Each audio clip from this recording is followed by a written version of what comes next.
48 hours after a sold-out ASB Classic tournament, Tennis Auckland Chief Executive Brent Robinson is talking about the ageing state of the arena. The biggest risk to the future of the tournaments is the venue. The site in its entirety has sort of been here hosting tennis for 70 or 80 years, and part of the venue was redeveloped 5 years ago, so we do have one half of the venue that is now in really good shape. Great facilities for the players, world-class gym, etc, etc. But the other half, where we're sitting now and behind us and so on, we've got a couple of stands that are 60 years old, and that and the infrastructure around it means that we don't actually meet the criteria required from the WTA and the ATP to host these events. Right, so when you say you don't meet those requirements, does that mean that you have to get a special exemption or something to hold it here? Yeah, that's exactly right. So as an example, the minimum venue capacity for your centre court to hold an ATP or WTA event is 3,500. This venue sort of gets just to 3,000. And every year we have to apply for an exemption from the WTA and the ATP, and we get that exemption. They work with us, they do love the events.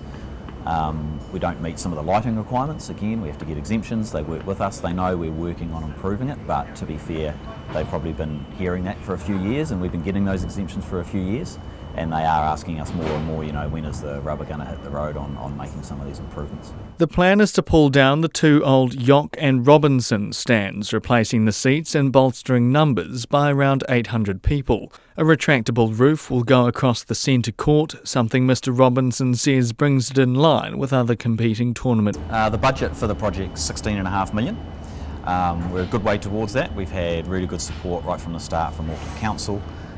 We've had support from Foundation North and lots of other public funding bodies that we're talking to try and get us across the line on it. Right, and how confident are you that you'll get that money? But we're really confident. We think with all the benefits that the tournaments deliver, be it from showcasing New Zealand on the global stage, the key part of the Auckland events calendar that the ASB Classic is, the revenue benefit for grassroots tennis, you roll all that together, it's a fantastic case. That's what every funder's telling us. So we've got some work to do, but we're really confident. If it is some public money, what is in it for the taxpayer? What benefit do you see? Surely, a lot of the crowd that you get here would be out and about anyway, just spending money in cafes and things in Parnell or whatever. So what is it? What is in it for the?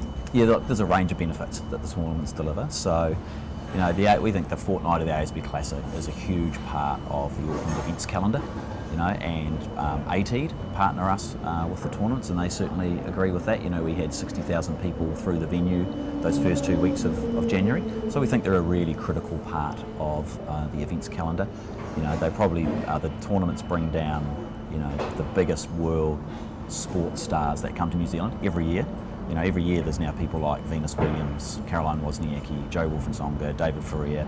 These guys are truly global superstars and a truly global sport, and that calibre of athletes coming down every year, and we think that's great for Auckland.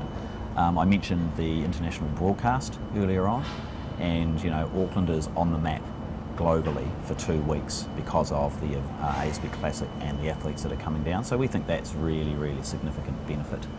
Walking around the venue, Mr Robinson says it is in desperate need of an upgrade. First stop, the men's bathrooms, consisting of a single toilet and urinal to host the over 900 capacity Robinson stand. So now we're inside one of the broadcast boxes and the commentary boxes, and again these were put in not long after the stand was built, so pretty rudimentary offering for what's a really critical part of the TV and radio broadcast. So another part that just has to be upgraded if we're to keep the venue up to spec for an international event like the ASB Classic. Okay, so you'll see as we walk around the back here, we're at the back of the what's known as the Yock stand, and this is one of the stands that's 60 years old. We're in sort of deconstruct mode at the moment. The tournament's finished 48 hours ago, so you can see a whole lot of action going on here as all the temporary infrastructure gets pulled out. But what we're sort of left with, like I was saying, is the Yock stand that's 60 years old. You can see even sort of some of the wiring and the concrete infrastructure. It's all getting well beyond its use by date. And once you walk through it, it starts to become sort of pretty clear why we've got such an issue in terms of keeping the venue up to spec.